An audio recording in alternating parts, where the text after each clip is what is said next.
Get off my plane, or I will have you dragged off in handcuffs." The pilot's voice boomed over the intercom, humiliating the woman in seat 1A. Vivian Banks didn't scream. She didn't fight.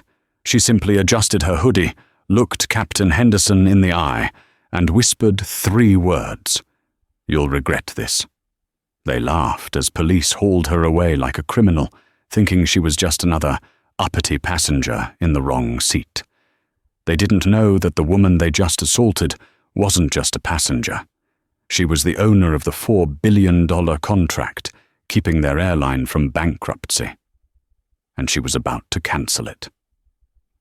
The recycled air inside the cabin of Flight 802 smelled of stale coffee and industrial cleaner, a scent Vivian Banks usually associated with progress.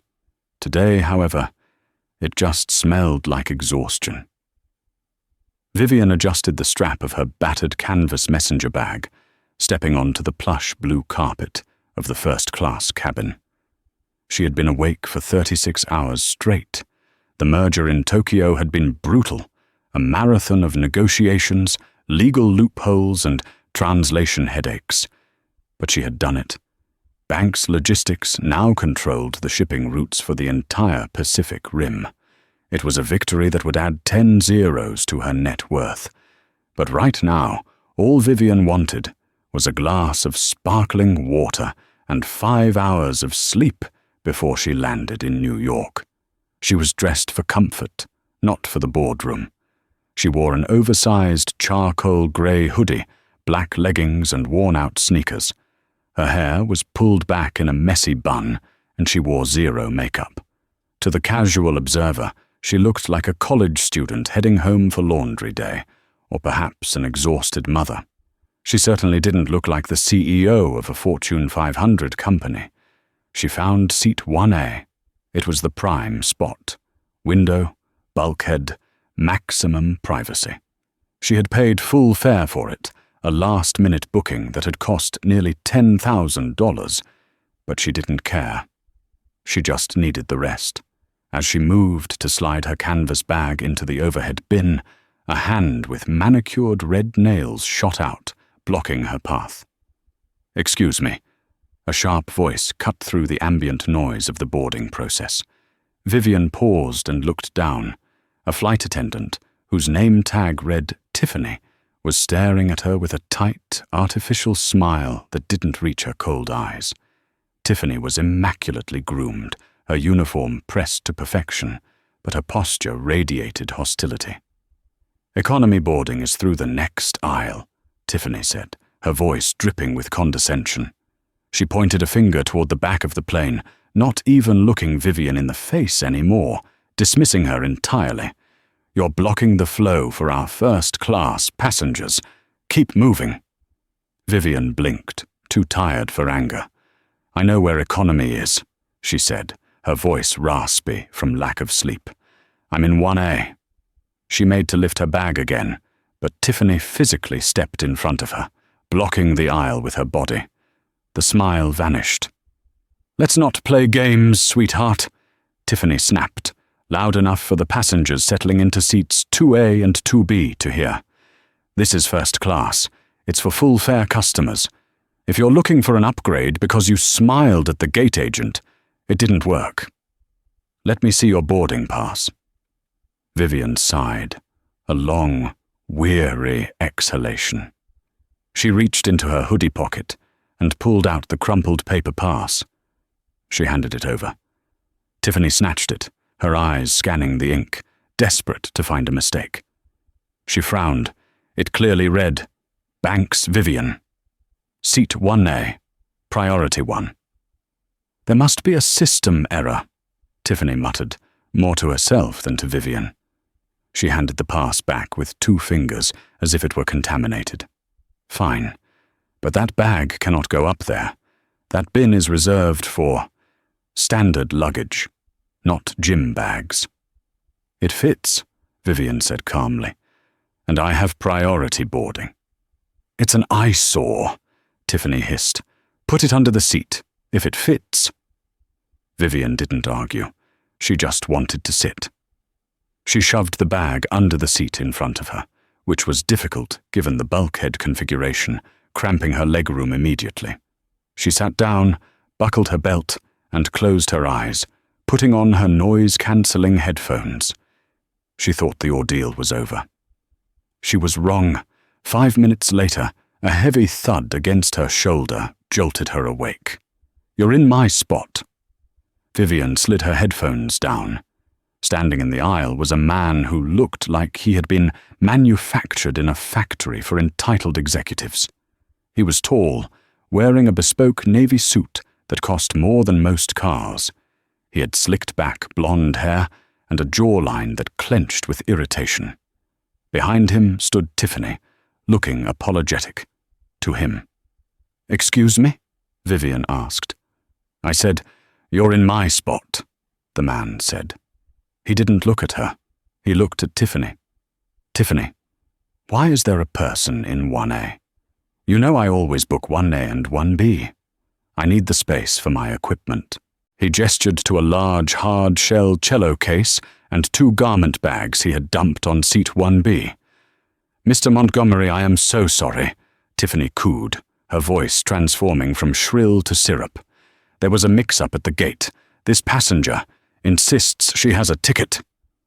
Vivian stiffened. She recognized the man now. Chadwick Chad Montgomery. He was a minor hedge fund manager she had seen on financial news networks, usually loud, usually wrong, and always arrogant.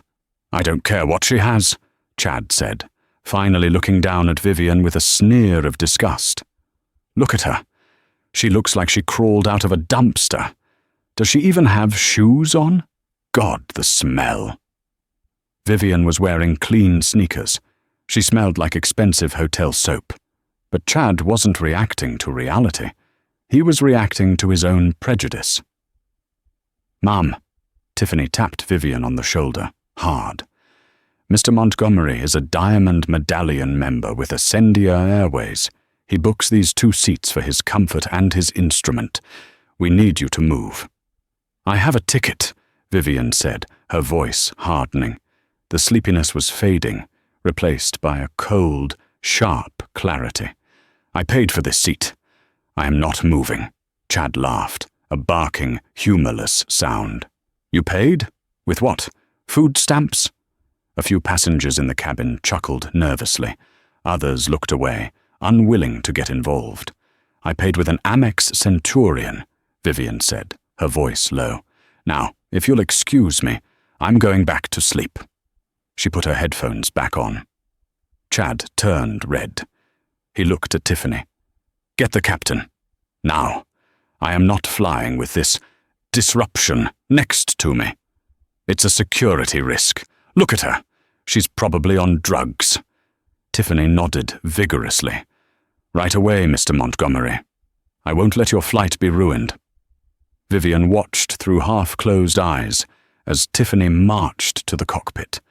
The plane was fully boarded. The doors were about to close. The tension in the recycled air was thickening, turning electric. Vivian knew how this went. She had seen the videos. She knew the statistics. But she also knew exactly who she was.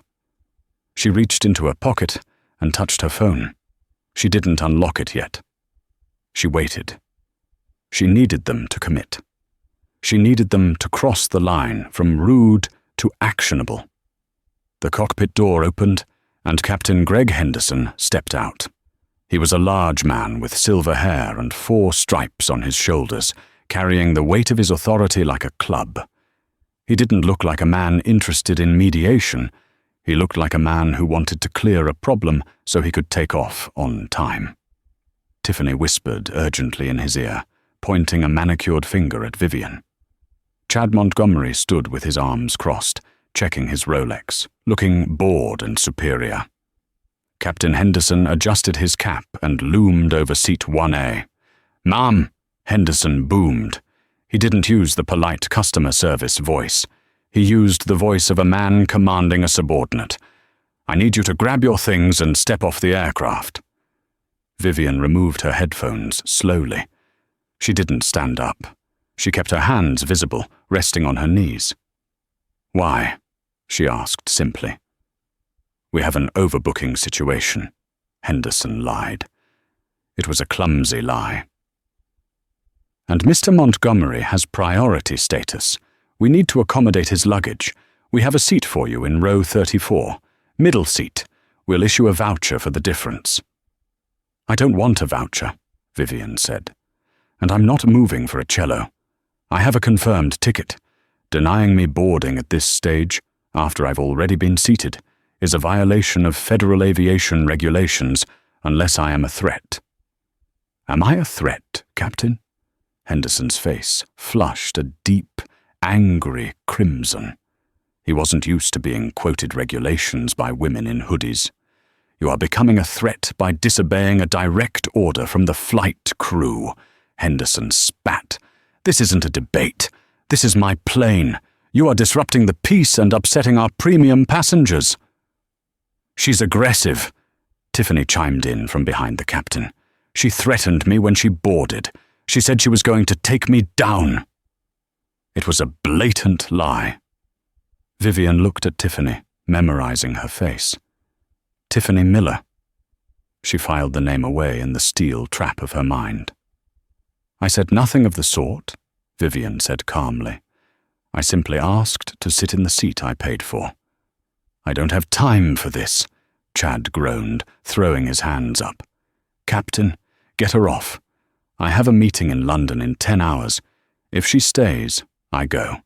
And if I go, Ascendia loses the corporate account for Montgomery Holdings. Do the math." That was the trigger. The threat to the wallet. Captain Henderson made his choice.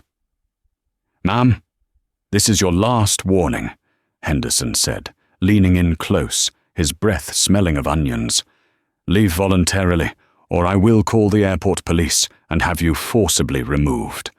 You will be placed on the no-fly list. You will be arrested for trespassing. Is that what you want?" Vivian looked around the cabin. A young couple in 3A and 3B were filming with their phones. "Good." "I am not moving," Vivian stated, her voice steady, though her heart was hammering against her ribs. "You are discriminating against me based on my appearance and Mr. Montgomery's preferences. This is illegal." "That's it," Henderson snapped. He turned to the gate agent who had appeared at the door. "Call them. Tell them we have a belligerent passenger refusing to deplane. Level 2 threat." Level 2. That implied physical resistance. Henderson was setting the stage for violence. The cabin went silent. The air conditioning hissed overhead. For 10 agonizing minutes, they sat there. Chad sat in seat 1B, smugly texting on his phone, his knee bouncing against Vivian's leg intentionally. Vivian stared straight ahead. Then, the heavy tread of boots echoed on the jet bridge. 2 officers squeezed onto the plane. One was older, tired-looking. The other was young, bulky, and eager. Officer Donovan. "Where's the problem?" Donovan asked, his hand resting on his belt. "Right here." Tiffany pointed at Vivian like she was pointing at a rabid dog. "Seat 1A. She's refusing orders. She's intoxicated and belligerent." "I haven't had a drink in 3 days," Vivian said. "Ma'am, get up," Officer Donovan barked. He didn't ask questions. He saw a captain, a flight attendant, and a rich guy in a suit, all pointing at a black woman in a hoodie. He did the math he had been taught to do. "I have a right to be here," Vivian said. "I am the CEO of—" "I don't care if you're the Queen of England," Donovan interrupted, reaching out and grabbing Vivian's arm. His grip was bruising. "You're trespassing on private property." "Don't touch me," Vivian said, flinching. "Resisting!" Donovan yelled. It happened in a blur. Donovan yanked Vivian out of the seat. Her hip slammed against the armrest. Her canvas bag fell, spilling papers and a tablet onto the floor. "My bag!" Vivian cried out, reaching for it. "Leave it!" Henderson shouted. "Get her off!" Donovan twisted Vivian's arm behind her back, forcing her head down. The pain was sharp and white-hot in her shoulder. She was marched down the narrow aisle of first class. "You people always think you own the place," Chad sneered as she was dragged past him. He kicked her spilled bag out of his way. "Have fun in jail." Vivian didn't struggle. She knew that struggling would give them the excuse they needed, to tase her, or worse. She let them drag her. She let them humiliate her. She felt the eyes of every passenger on her, some pitiful, some amused, some angry. As they reached the door of the plane, Vivian managed to turn her head back one last time. She locked eyes with Captain Henderson, who was straightening his tie, looking satisfied. "Captain Henderson," she said, her voice cutting through the commotion. "My name is Vivian Banks. Remember that." Henderson laughed. "Get her out of here." They shoved her onto the jet bridge. The cold air hit her face. The handcuffs clicked onto her wrists, the metal biting into her skin. As they marched her up the ramp towards the terminal, Vivian didn't cry. The adrenaline was fading, replaced by a cold, calculating fury. She wasn't thinking about bail. She wasn't thinking about a lawsuit. A lawsuit was too slow. A lawsuit was just money. She was thinking about Project Icarus. Ascendia Airways was currently in the final stages of a massive operational overhaul. They were upgrading their entire logistics backend, their cargo tracking, their crew scheduling, their fuel optimization. It was a $4 billion contract. The vendor providing that technology? Banks Logistics and Tech. Vivian Banks was the signatory, and there was a clause in that contract. Clause 14B, the Reputational Harm and Ethics Clause. It gave the provider the right to terminate the agreement immediately if the client engaged in conduct that violated the provider's ethical standards. Vivian smiled. It was a terrifying expression. "Why are you smiling?" Officer Donovan asked, shoving her toward the holding cell. "You think this is funny?" "No," Vivian whispered. "I just realized I'm about to save $4 billion. The holding cell at Terminal 4 was a masterclass in misery. It was a 10 by 10 box painted in a shade of beige that suggested despair, smelling of bleach and unwashed bodies. There was a single metal bench bolted to the wall, cold enough to sap the heat right through Vivian's leggings. Officer Donovan shoved her inside and slammed the heavy door. The sound echoed like a gunshot, ringing in Vivian's ears. "Sit tight," Donovan sneered through the small, reinforced window. "Processing takes a while, especially for Jane Does, who refuse to identify themselves." "I told you my name," Vivian said, leaning against the cold wall, cradling her injured shoulder. It was throbbing now, a dull, rhythmic ache that synced with her heartbeat. "Vivian Banks." "Yeah, and I'm Michael Jordan," Donovan laughed. "We ran your prints. System's slow today. Until it pops, you're just another disorderly conduct. You'll see the judge in the morning." He walked away, his footsteps fading. Vivian closed her eyes. She wasn't crying. She was breathing. Inhale for 4, hold for 4, exhale for 4. It was the same technique she used before a hostile takeover or a deposition. It was the breath of a predator waiting in the tall grass. She needed her phone. They had taken it, bagged it along with her wallet and her belt. She was cut off from her empire. But Vivian Banks had built that empire by anticipating failure points.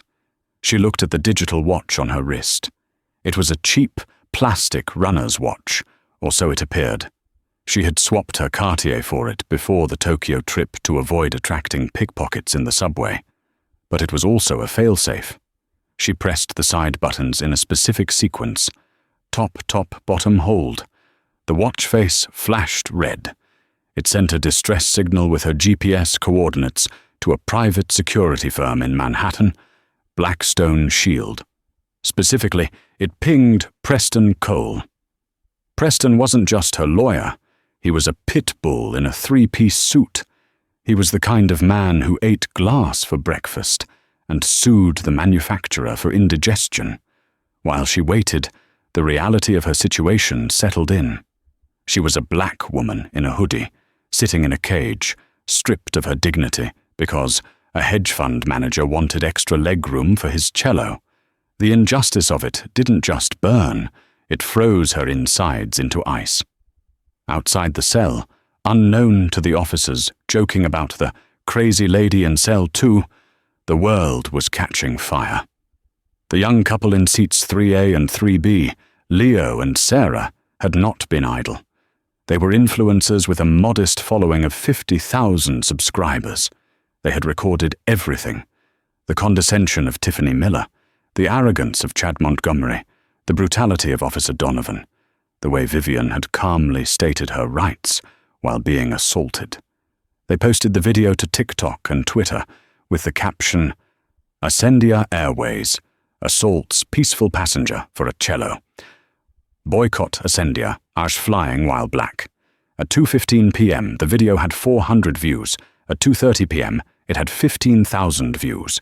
At 2:45 p.m., a prominent civil rights activist retweeted it to 3 million followers. The algorithm woke up.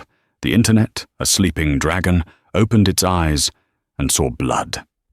Inside the precinct, the shift sergeant, a man named Kowalski, was sipping lukewarm coffee when the phone on his desk rang. It wasn't the internal line. It was the red line, the one reserved for the mayor's office and high-level emergencies. Kowalski frowned and picked it up. "Precinct 4, Sergeant Kowalski." "This is Commissioner O'Malley," a voice barked, sounding like gravel in a blender. "Do you have a prisoner named Vivian Banks in your custody?" Kowalski blinked. We got a Jane Doe. Refused to ID properly.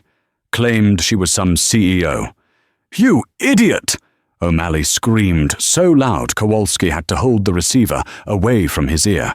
"That is Vivian Banks, CEO of Banks Logistics. Do you know who is currently screaming at the mayor? The governor, because Vivian Banks handles the supply chain for the entire state's medical infrastructure. Get down there, uncuff her, and apologize before I come down there and rip your badge off myself." Kowalski dropped the phone. He turned pale. He looked at Donovan, who was eating a donut by the water cooler. "Donovan," Kowalski whispered, his voice trembling. "What did you do?" At that moment, the front doors of the precinct burst open. It wasn't the governor. It was worse. Preston Cole marched in, flanked by 2 private security contractors who looked like they chewed iron bars.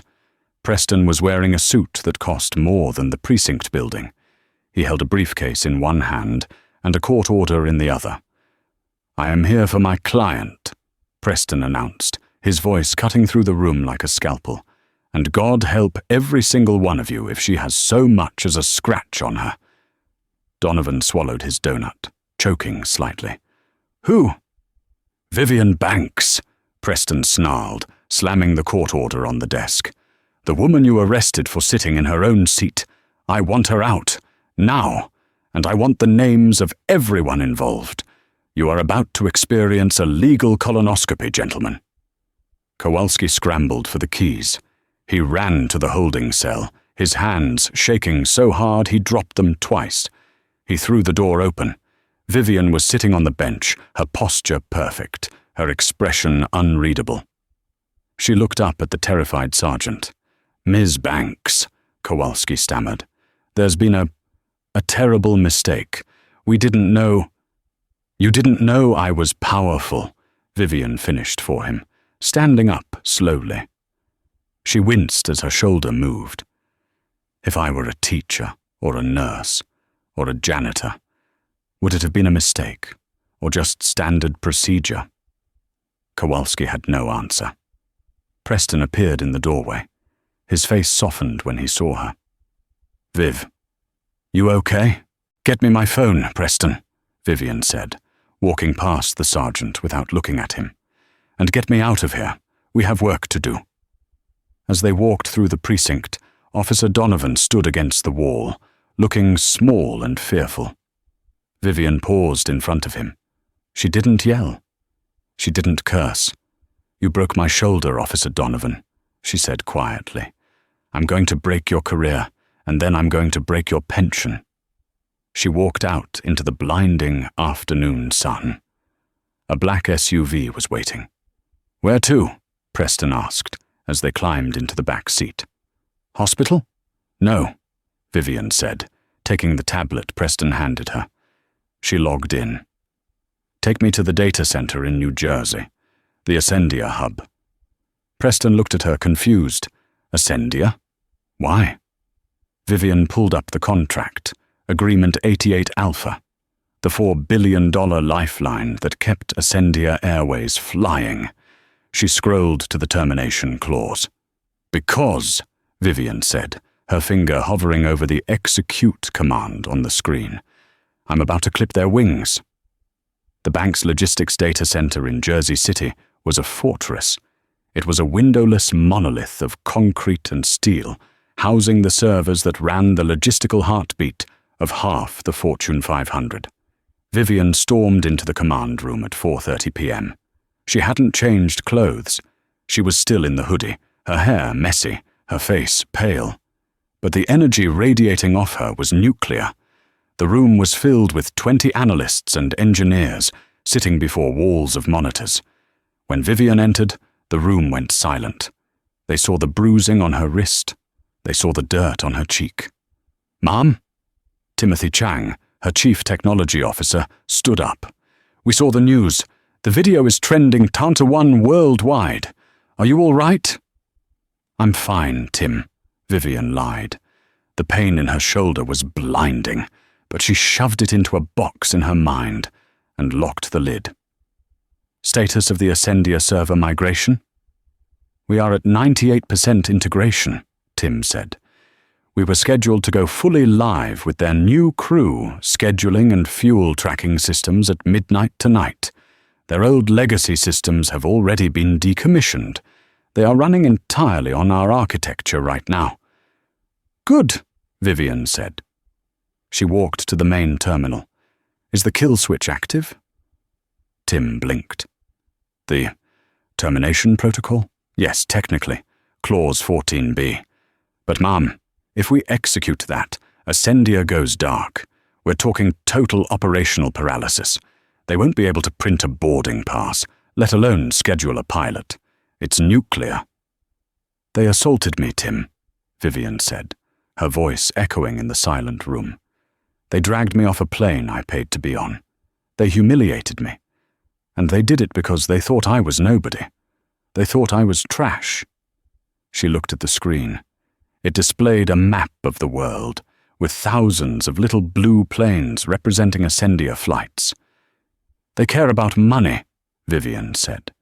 "They care about status. They care about diamond medallions like Chad Montgomery." She turned to Preston, who was on the phone with his legal team. "Preston, send the formal notice of breach of contract to Ascendia's General Counsel. Cite gross violation of ethical conduct, assault of the vendor's CEO, and reputational damage." "Sent," Preston said, lowering his phone. "They're going to panic, Viv. They'll sue for injunction." "Let them," Vivian said. "By the time a judge reads the brief, their stock will be trading for pennies." She turned back to Tim. "Tim, shut it down." Tim hesitated for only a second. He respected Vivian more than anyone on earth. She had paid for his daughter's leukemia treatment out of her own pocket 2 years ago. If she said burn it down, he would bring the gasoline. "Initiating Protocol Icarus," Tim said. He typed a command string. "Authorization code." Vivian leaned over the keyboard. She typed, "Justice served cold." "Execute." Tim hit enter. On the giant wall of monitors, the blue lights representing Ascendia's network didn't just flicker, they vanished. Ascendia Airways headquarters, Dallas, Texas. Raymond Greer, the CEO of Ascendia, was pouring himself a scotch. It had been a good quarter.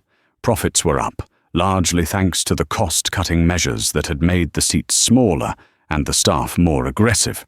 He was watching CNBC on the TV in his office. The ticker was green.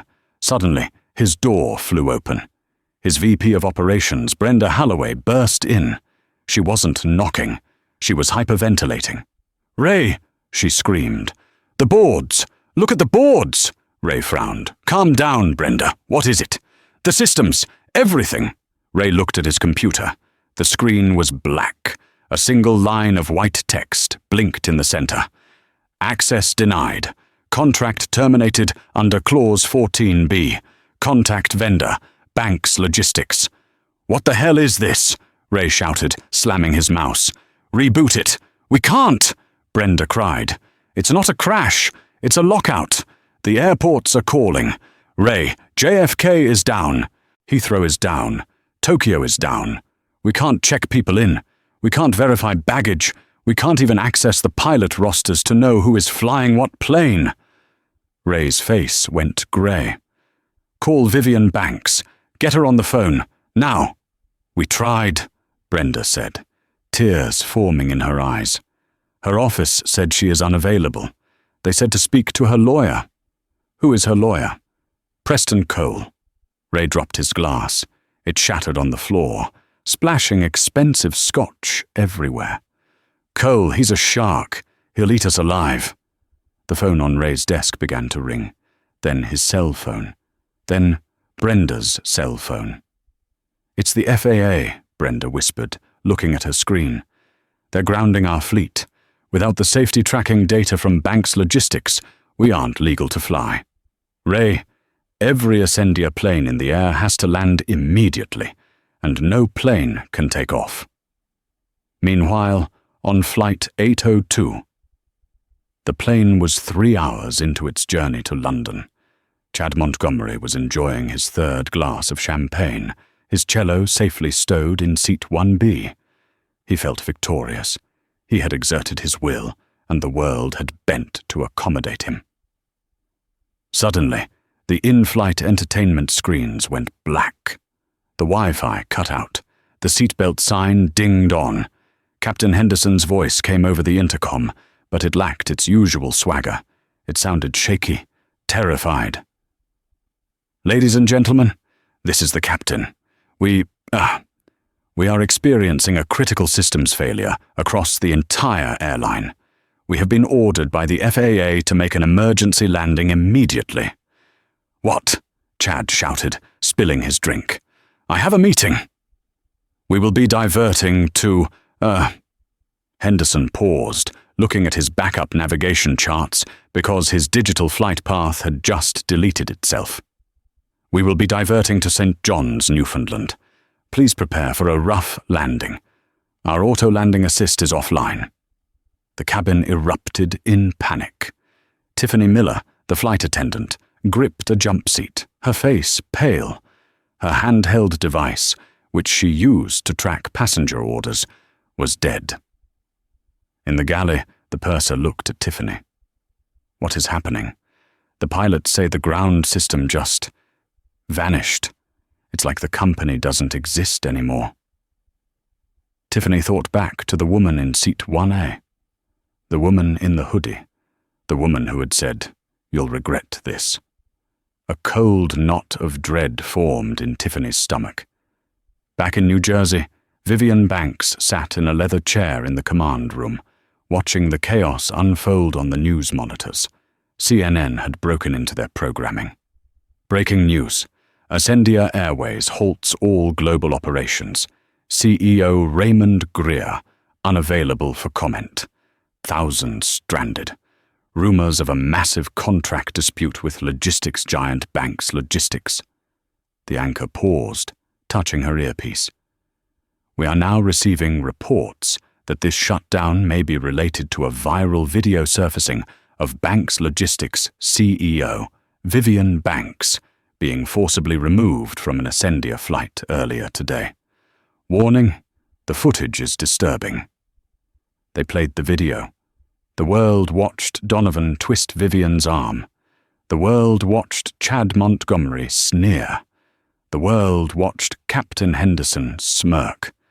Vivian watched herself being dragged away.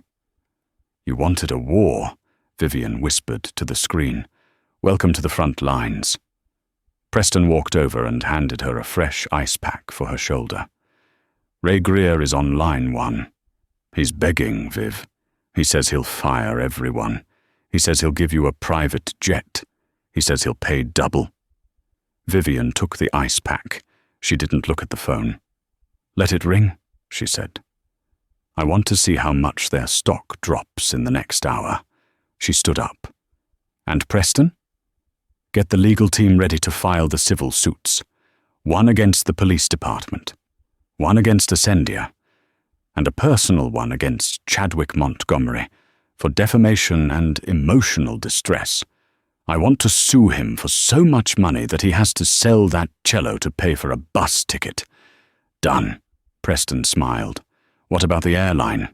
When do we turn them back on?" Vivian looked at the blank screens where the Ascendia network used to be. "When they understand," she said, "that seat 1A belongs to me." By 6 p.m., the situation for Ascendia Airways had transitioned from a technical glitch to a global catastrophe. In the bank's logistics command room, the mood was one of grim satisfaction. The wall of monitors displayed the carnage in real time.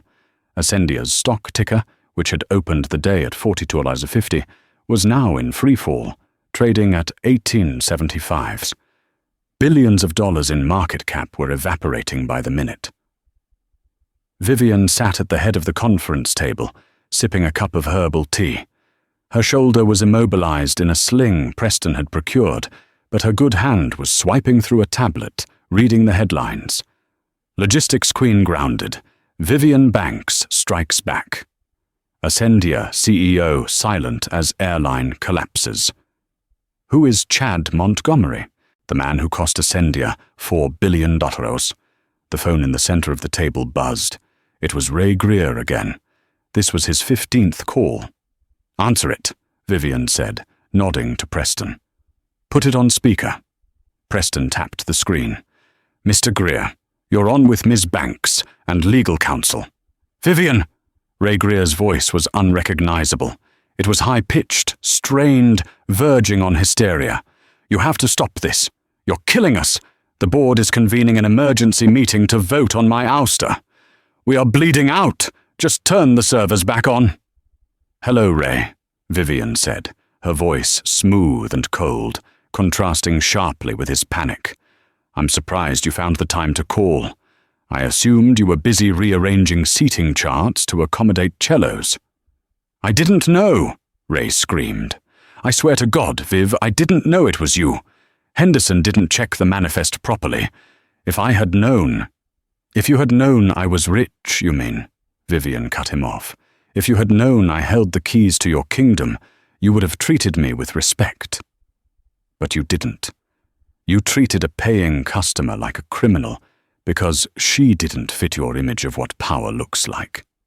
That is a systemic failure, Ray. And systemic failures require a hard reset." "What do you want?" Ray begged. "Name it." "Money? We'll double the contract. We'll pay the penalty clause. Just give us the code to reboot."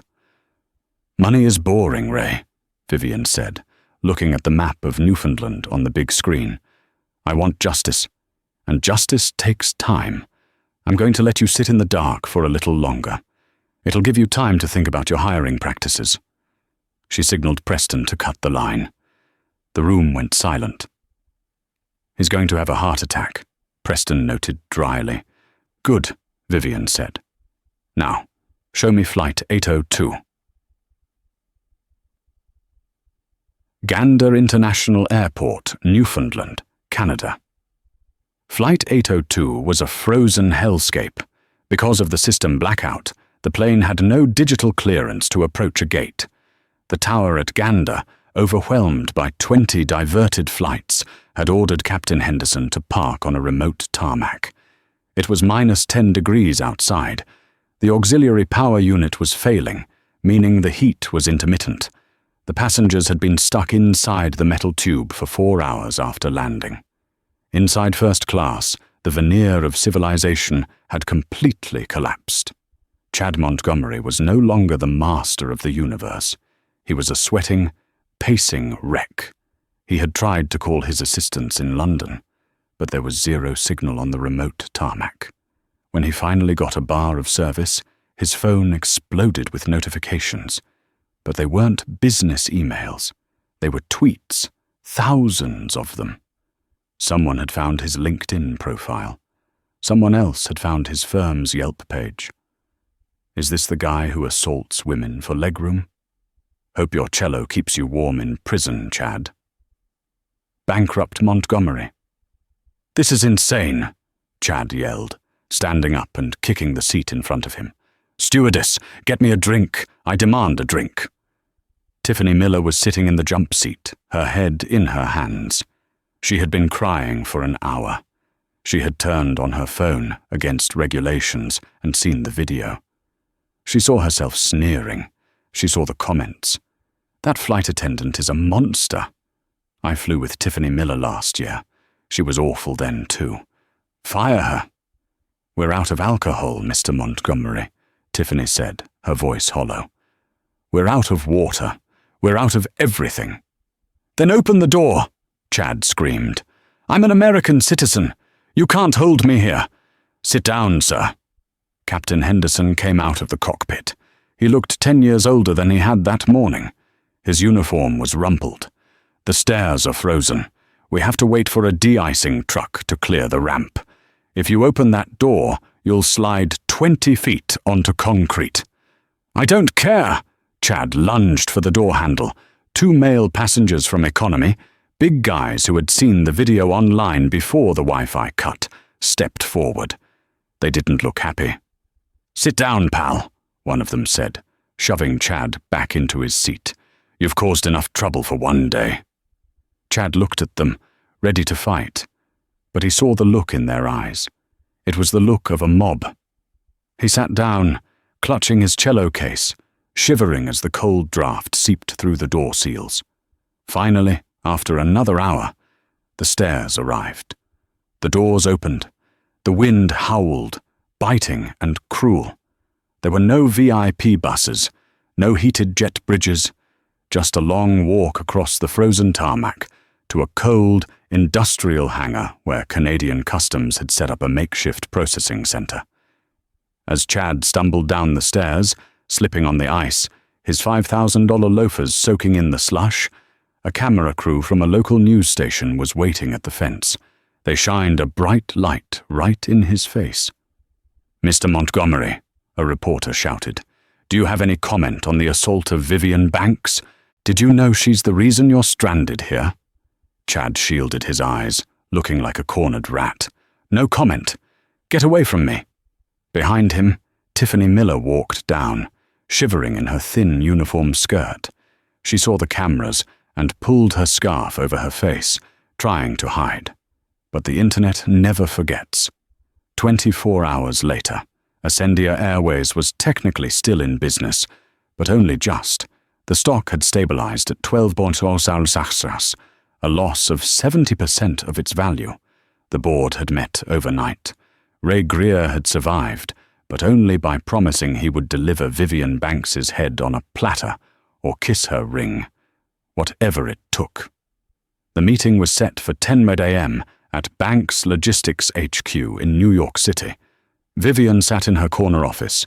It was a stark contrast to the interrogation room at the airport. It was glass, steel, and African mahogany. The view of the skyline was breathtaking. She wore a white power suit today.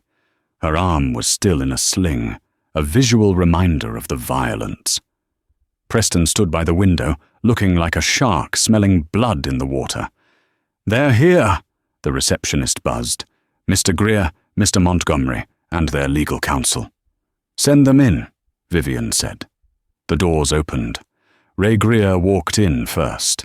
He looked like he hadn't slept in a week. His eyes were bloodshot, his suit rumpled. Behind him came Chad Montgomery. He looked worse. He was wearing a different suit, but his arrogance was gone, replaced by a jittery defensive energy. He had a bandage on his forehead. Apparently, he had slipped on the ice in Newfoundland. Trailing them was a team of 4 lawyers, carrying stacks of briefcases. "Vivian," Ray started, extending a hand. Vivian didn't stand. She didn't shake his hand. She just pointed to the chairs on the opposite side of the desk. "Sit." They sat. The lawyers began opening their briefcases, pulling out documents. "We are prepared to offer a settlement," Ascendia's lead counsel began, a man with a nasally voice, "to resolve the service interruption and the unfortunate incident on the plane. We are offering a formal apology, a refund of your ticket, and a credit of $50,000 for future travel. In exchange, you will immediately restore service to the Ascendia network and sign a non-disparagement agreement." Vivian stared at him. Then she started laughing. It was a low, genuine laugh. "Preston," she said, "did they just offer me travel credit?" "I believe they did." Preston smiled. "You are not in a position to negotiate, gentlemen," Vivian said, her voice dropping the humor instantly. "You are here to surrender." She tossed a file onto the desk. It slid across and hit Ray Greer's hand. "That is the new contract," Vivian said. "The rates for Banks Logistics are now triple. The exclusivity clause is permanent for 10 years, and the penalty for early termination by Ascendia is $5 billion. "This is extortion," Chad blurted out. "You can't do this. You're holding a public company hostage because you got your feelings hurt." Vivian turned her gaze to Chad. It was like a laser sight locking onto a target. "Mr. Montgomery," she said softly, "I was wondering when you would speak.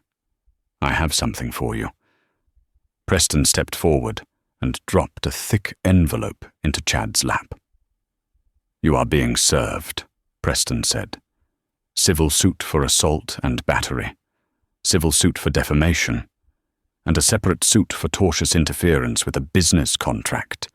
We are seeking damages in the amount of $100 million. Chad turned pale. "You're crazy. My lawyers will crush you. I didn't touch you. The cop did." "You directed the action," Vivian said. "You incited it, and you defamed me in front of witnesses. But that's not the worst part for you, Chad." She picked up a remote and clicked a button. The screen on the wall lit up. It showed a graph of Montgomery Holdings, Chad's hedge fund. The line was plummeting. "I made a few calls this morning," Vivian said, "to the pension funds that invest in your firm. The Teachers Union of Illinois, the firefighters of New York. They don't like it when their money manager is famous for assaulting black women on airplanes. They pulled their capital, all of it." Chad stared at the screen. "No. That's $600 million. "It's gone, Chad," Vivian said. "You're insolvent. As of this morning, you are broke." Chad slumped back in his chair, his mouth opening and closing like a fish. The fight drained out of him instantly. He looked at Ray Greer for help. Ray looked away. Ray knew a sinking ship when he saw one. "Now, Ray," Vivian turned back to the CEO. "About my terms."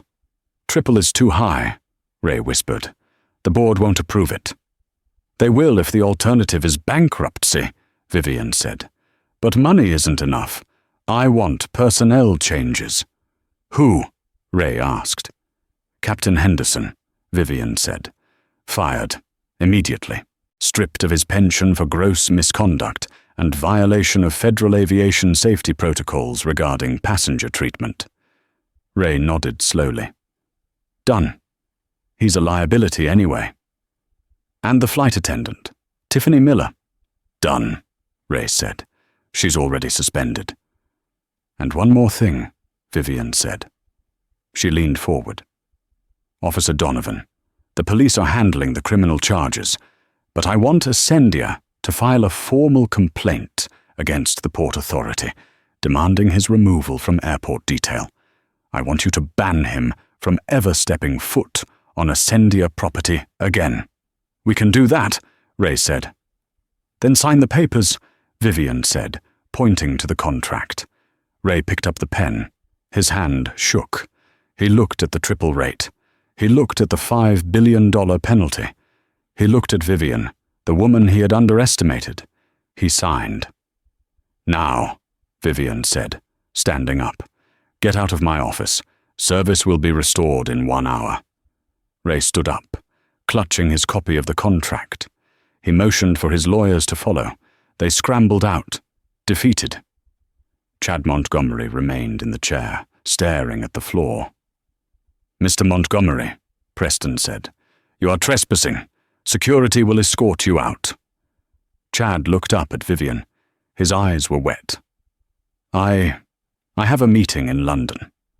My career—" "You don't have a career anymore," Vivian said. "And you certainly don't have a flight to London. You're on the no-fly list for Ascendia now. I added that to the contract." Chad stood up shakily. He looked at the woman in the white suit. "I'm sorry," he whispered. "No, you're not," Vivian said. "You're just poor. Goodbye, Chad." 2 security guards entered and took Chad by the arms. They didn't drag him. They didn't shout. They just firmly escorted him out. Vivian watched the door close. The room was quiet again. She walked to the window and looked out at the city. The pain in her shoulder was still there, a dull throb, but the knot in her chest was gone. "Did we get it?" Tim asked over the intercom. "We got it," Vivian said. "Turn the lights back on, Tim." 3 months had passed since the incident on Flight 802, but the ripples were still turning into tidal waves across the aviation and legal industries. The world had moved on to new viral videos. But for the people involved in what the media now called the Banks incident, life had been permanently altered. The snow in New York had melted, replaced by the tentative green shoots of spring. Vivian Banks sat in the back of the courtroom, her posture impeccable. She was no longer wearing a sling, though her shoulder still clicked painfully when it rained, a permanent reminder of the day she was treated like garbage. She wasn't on trial. Officer Michael Donovan was. The courtroom was packed. The video of the arrest had been played so many times that the jury probably saw it in their sleep. But seeing Donovan in person was different. Without his uniform, without the badge and the gun belt that gave him artificial authority, he looked small. He looked like a man who had realized too late that he was not the hero of the story. The prosecutor, a sharp woman named District Attorney Reynolds, was finishing her closing statement. "Ladies and gentlemen of the jury," Reynolds said, pacing in front of the box. "Officer Donovan didn't just make a mistake. He didn't just follow a bad order. He looked at a woman sitting peacefully in a seat she paid for, and he decided that she didn't belong there. He decided that his power gave him the right to break her bones. He betrayed the badge. He betrayed the public trust. And he did it because he thought no one would care." Reynolds paused, looking directly at Vivian in the gallery. "But we do care. The law cares." The jury didn't take long. 3 hours later, they returned with a verdict. Guilty on 1 count of aggravated assault. Guilty on 1 count of deprivation of civil rights under color of law. As the judge read the sentence, 5 years in a federal facility, Donovan didn't scream or fight. He just put his head down on the table and wept. His pension was gone. His career was over.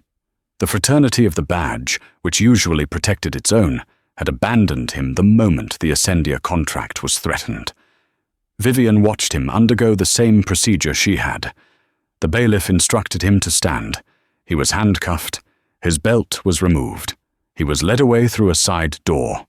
"It's over," Preston whispered, sitting beside her. "For him, yes," Vivian said, standing up and smoothing her skirt. "But the system that made him? That's still there." They walked out of the courthouse into a swarm of reporters. Vivian didn't stop to give interviews. She had said everything she needed to say in her deposition. She put on her sunglasses and got into her waiting car. "To the airport," she told the driver. Preston looked at her, surprised.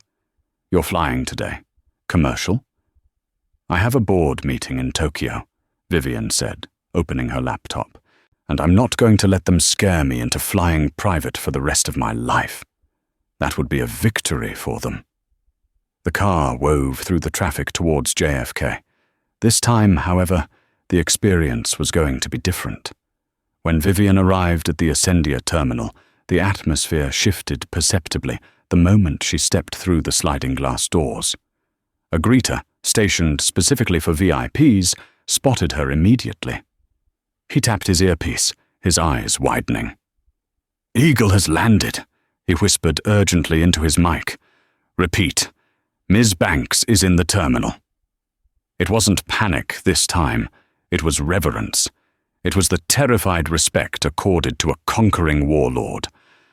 By the time Vivian reached the security checkpoint, the TSA supervisor had opened a private lane. "Right this way, Ms. Banks," the supervisor said, ushering her through. "No need to remove your shoes." Vivian walked through the metal detector.